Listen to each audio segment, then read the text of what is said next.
ಮಹಾಶಿವರಾತ್ರಿಯನ್ನು ಏಕೆ ಆಚರಿಸುತ್ತಾರೆ?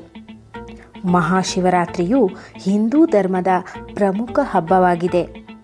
ಇದು ಶಿವನ ಪೂಜೆ ಮತ್ತು ಆರಾಧನೆಯ ದಿನವಾಗಿದೆ. ಮಹಾಶಿವರಾತ್ರಿಯ ಅವಧಿಯಲ್ಲಿ ಶಿವನು ಒಂದು ಪ್ರಹರದ ವಿಶ್ರಾಂತಿಯನ್ನು ಪಡೆಯುತ್ತಾನೆ. ಈ ಸಮಯದಲ್ಲಿ ಶಿವನು ಧ್ಯಾನ ಸ್ಥಿತಿಯಿಂದ ಸಮಾಧಿ ಸ್ಥಿತಿಗೆ ಹೋಗುತ್ತಾನೆ. ಈ ದಿನದಂದು ಭಗವಾನ್ ಶಿವನನ್ನು ಪೂಜಿಸುವುದರಿಂದ ಶಿವನ ತತ್ವವು ಹೆಚ್ಚಿನ ಪ್ರಮಾಣದಲ್ಲಿ ಗ್ರಹಣವಾಗುತ್ತವೆ.